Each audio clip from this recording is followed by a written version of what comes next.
Dear Excellencies, Ministers, colleagues, partners, dobro jutro svima.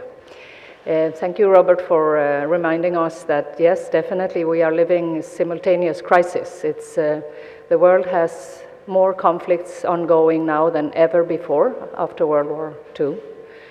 The world is also in a governance crisis, I would say, but definitely what we are talking about today, the triple planetary crisis, is also an existential crisis, and we shouldn't forget that. So this clip of the movie is definitely very much relevant. I am very pleased to be here today and to be part of a conversation that brings together the people and institutions that are shaping Serbia's green future. We meet at a time when environmental sustainability is no longer an option. It is a condition for long-term development, economic resilience, and social stability. Science is clear on the need for humanity to act more rapidly and with more ambition. And speaking about science, one of the most important frameworks is, of course, the thinking around the planetary boundaries, which is developed by the Stockholm Resilience Institute, which establishes 9 planetary boundaries that when humanity crosses these thresholds, we are very difficultly on a way back. So that's why we really have to act fast. We have already reached the tipping point of 6 out of 9 planetary boundaries, which include climate change, biodiversity and ecosystems, the nitrogen cycle with agriculture being extremely important, and so on and so forth. Pollution from new plastics and new chemical compounds is the new unknown frontier and is very much related to the topic of today's conference too.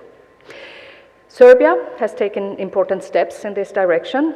The 2021 Green Bond that raised 1 billion euros, of which nearly 90% were allocated to green infrastructure, was a bold financial commitment.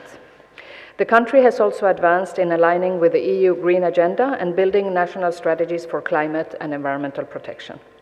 The next challenge is consistency, translating policy into impact across sectors and across time. The United Nations work in Serbia focuses not only on the technological and financial aspects of this green transition, but on how it can be done in a way that is fair and inclusive. We support national institutions with data and policy expertise, but we also work at the local level with municipalities, with youth, and with the private sector. One key area is ESG. Together with partners, we have supported micro and small enterprises in Serbia to understand and apply ESG principles through tailored toolkits, workshops, and one-on-one advisory support. Small and medium-sized enterprises have already taken part in pilot sessions to build the skills and knowledge they need to meet EU expectations, including the taxonomy and the corporate sustainability reporting directive. This is not a box-ticking exercise. It is about helping businesses operate more transparently, attract investment, and compete on evolving markets.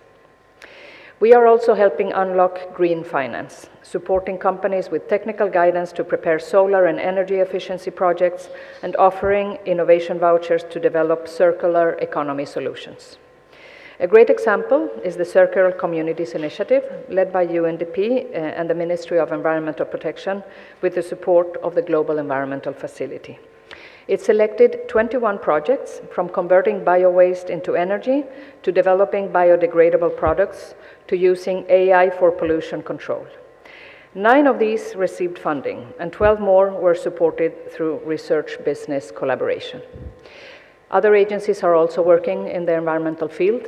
We have UNOPS with us here today, and likewise UNEP, the environmental program of the United Nations, is very much involved in the pollution control and circular economy. Large companies are also getting involved. Coca-Cola, Belgrade Airport, and Yettel joined the Accept Circular Challenge, publicly committing to reduce resource use and shift towards circular models. These efforts here in Serbia, they reflect, of course, a broader global push. In August, countries will come together again to negotiate a plastic treaty that will address the full life cycle of plastics and which will help to transit toward circular economy. Across the world, the United Nations is supporting countries to transition toward low-carbon, climate-resilient economies through better policy, better finance, and stronger institutions. We are seeing the urgency, but also the solutions, from small islands to major capitals. The opportunities for action are innumerable. In Serbia, as we will hear in today's panels, there is a growing community of young people, entrepreneurs, and innovators who are not waiting for change. They are leading it. This is why we speak of the green transition not as a burden, but as an opportunity. An opportunity to grow differently, an opportunity to invest with care, and an opportunity to innovate with purpose.